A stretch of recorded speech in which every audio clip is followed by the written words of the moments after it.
Rutgers University. So today I would like to share my research on the decoupling energy from water and optimization and global sensitivity analysis of the cleaning cycle dynamics for thermal power plants.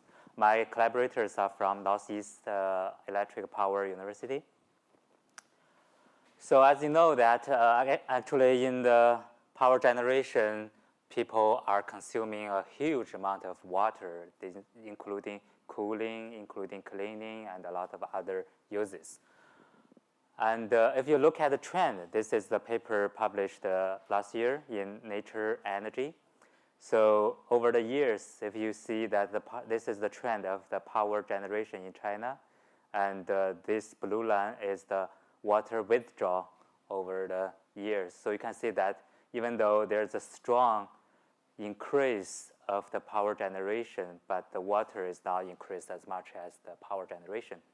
And here is the power consumption. Similar trend. The slope here is slower than this general trend. So people wonder what really happened there. Well, from analysis, a major part of this change or this revolution is due to cooling technology advancement. So let me show you how it happens. This is another way to look at this trend in space. Here is the thermoelectric freshwater withdrawal in 2015. And you can see that in the south part, where the water resource is more rich, so people still withdraw water there, but the change actually in the north part. North part is relatively dry and less water available, even for power generation. And you can see the withdrawal there actually is not that much. But huge population, I think more than half the population is living in the north and the west part of China.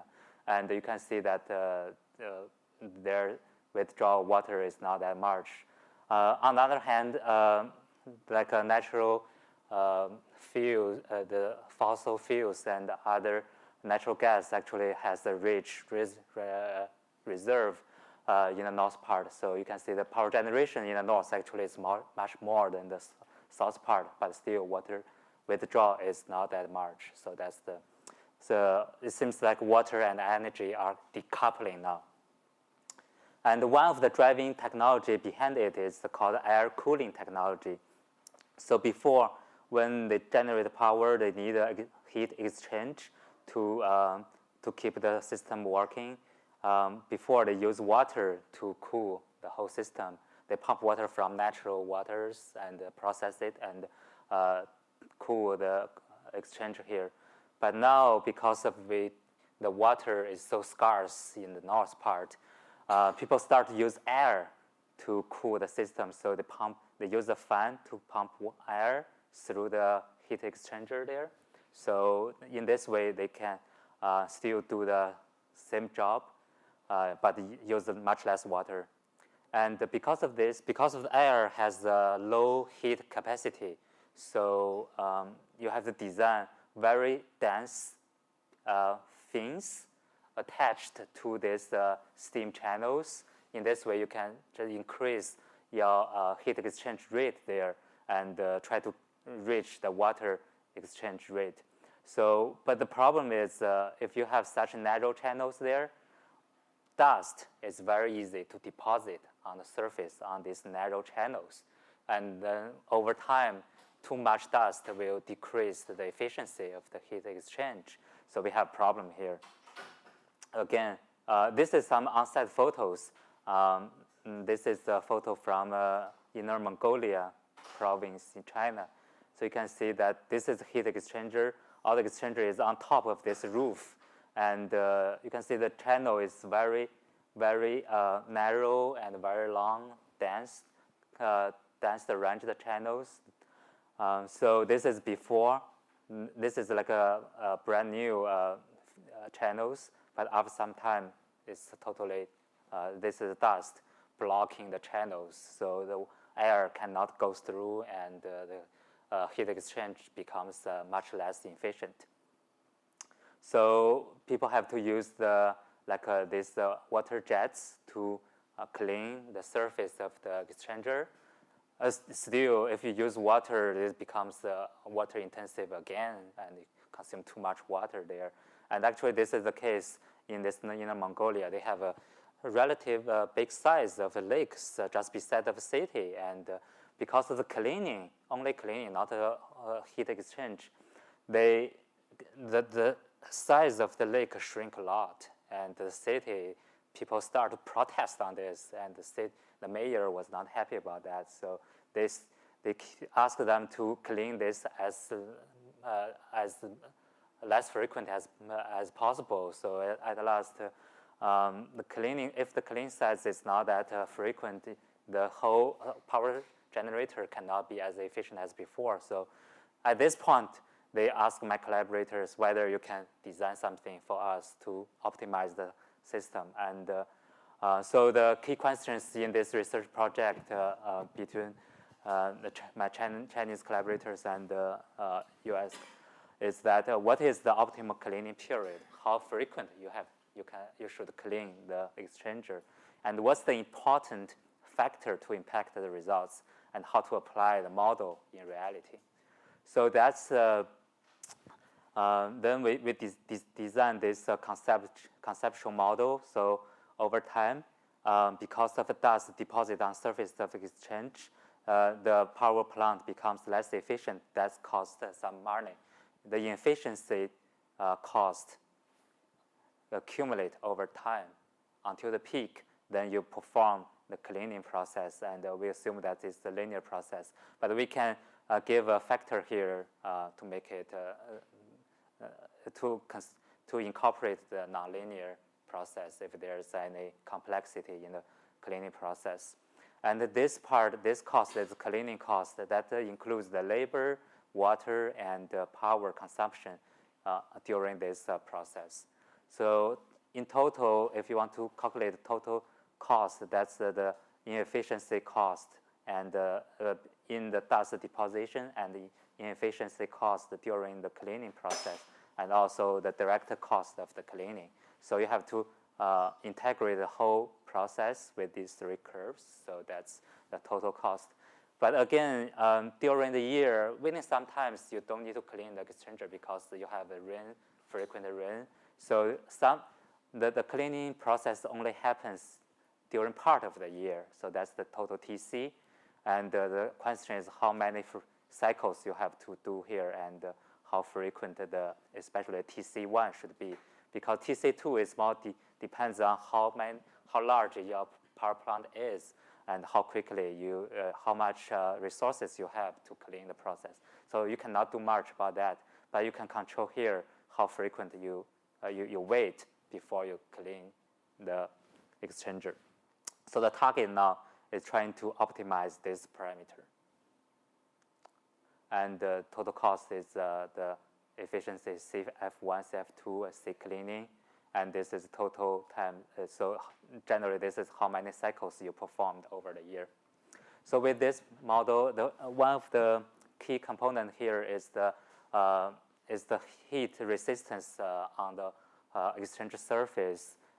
There are different models in the literature, and we compared, and the best model we found is the asymptotic model. So over time, it's like exponential process. So at last, the dust is too much, and if you add more dust there, it doesn't make much difference there. So this is the best model we found.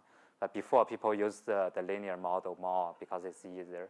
So we are using this nonlinear asymptotic model.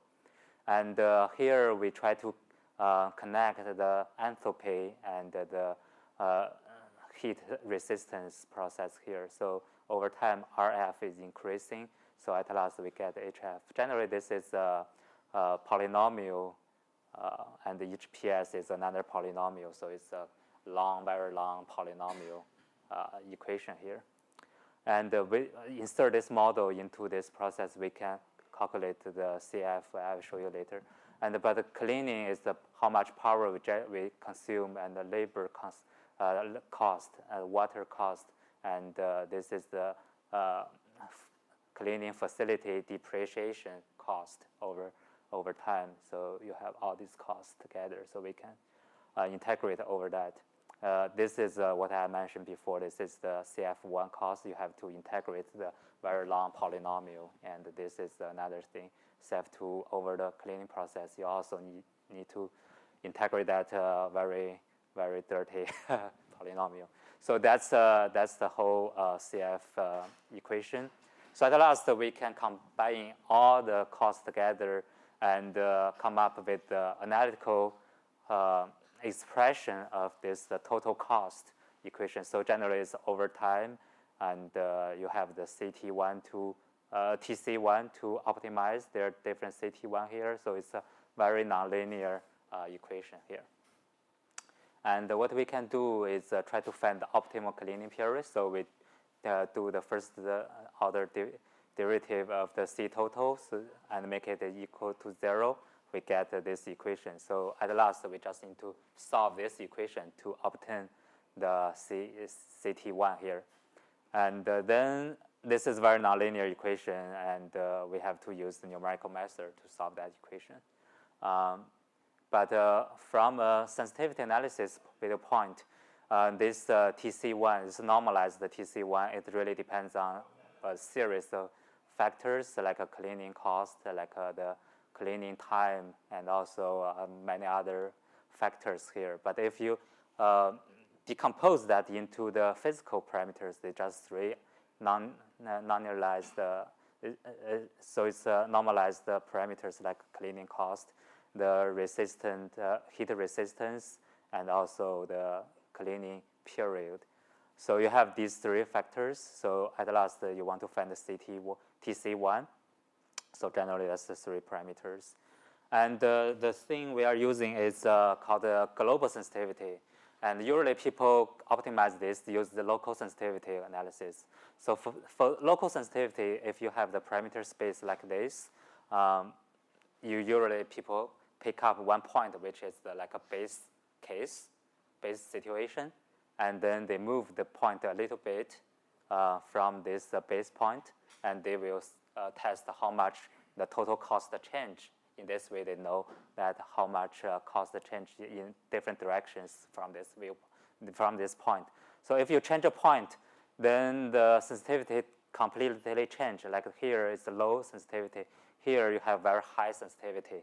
And here you have another sensitivity. So the sensitivity here is even 0 here. So the sensitivity really depends on where you choose the base point. So that's it's not a very, it doesn't help much if you want to optimize the whole parameter space and you want to look at what really happened of this model completely.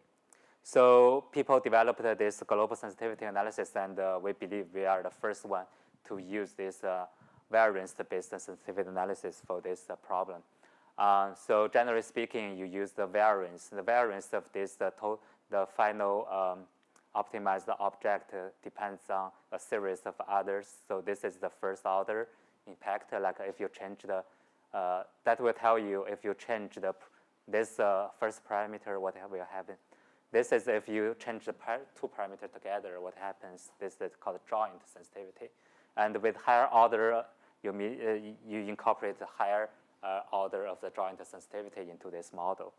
And then you can develop the sensitivity index, which is the variance based. So this is the variance of the expect of this total, the period given one parameter. And you normalize that with the total variance. This is the total index, which is the expectation of the variance. This is the variance of the expectation. So this is some difference there. And we can perform this analysis to our model, and we found that actually these are the three normalized parameters, the CC, the cleaning cost, this is the heat resistance, this is the cleaning period. So you can find that actually the cleaning cost actually is play the most important role here. The second important factors here is the cleaning period, how much time you use to clean the process. And resistance seems less important there. But if you decompose that into the dimensionalized parameters, like the heat resistance, this is normalized. Here is the dimensional you can find totally different things that heat resistance becomes the most important parameters. So in terms of that, you need a very accurate measurement to determine what really happens on the dust deposition on your system. So that's the most important thing. And also, how large, what's the capacity of this power generation play the second most important role. And also others, if you go into details, you can find other different importance. And you can also see that total effect is always bigger than the main effect. So that means the main effect only takes the first order sensitivity, and the total takes all the joint sensitivity together. So that's why it's larger than this. And we can perform, this is some example results. So I want to, because of time, I want to skip here. So I just want to show you we have a fitting results, nonlinear fitting. So in the future, if people want to optimize such a process, they just need to use this process. And for example, this is the Dalat thermal power plant in Inner Mongolia, China. And we have a list of the parameter for this power plant. Generally, this is the very north in China, and here is really has very limited water resources there.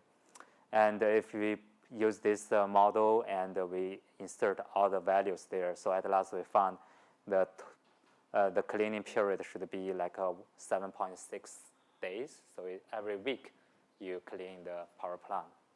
So at last, we want to just summarize the whole thing.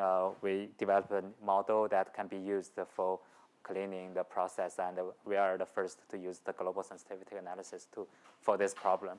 And at last, I would like to thank my collaborators and CSC Scholarship Council who support the visiting of my collaborators. And also, this is my university. This is my contact. If you are interested, please contact me. Thank you very much.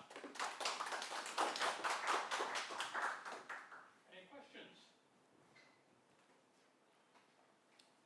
Do you have a sense about these costs, how large a proportion of the total costs they are for these plans? Are these significant? Actually, what we are doing this is the whole cost, at least the operational cost of the whole power plant. So yes. Yeah, but compared to other like labor or Fuel other and labor and all those things, yeah. I have no idea. That might be interesting for a publication. Is how big a question is this? That's true. Yeah. Thank you. Yeah. First.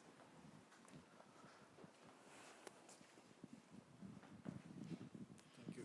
Yeah, Sadru Lula from University of California, Riverside. Now, water cooling improves the efficiency, or cooling with air reduces efficiency by some percentage, and I would like to know your experience with that, or and how much production loss happens because of more use in cooling. That's a very good question, and I don't have an answer because I'm the guy who do the optimization to do this. I'm not the power generator, but it's, if you're interested, you can send me email. I can pass to my collaborator. They are in the field. They have more experience on this. Yeah, thank you. But generally speaking, this is the only choice. We don't have that many choices in China. In the north part, the water resources is very limited there. So air cooling is definitely the trend, no matter how important the efficiency will be. It's because the water, you have to process the water demineralized, so a lot of things, that's very expensive water actually. So this is the trend there. Another question here? It's quite simple. Is there enough water resource to allow the cleaning every week? That's another thing. Yeah, actually the lake is shrinking. So to be honest, there's no much water. But what we develop here is the theoretical model, so it can be applied to other places. And before they just think whatever they want. They look at it and it's dirty, so we clean that. But now we have some theory to guide it behind it, so it should be better. Thank you. Thank you very much. Thank you.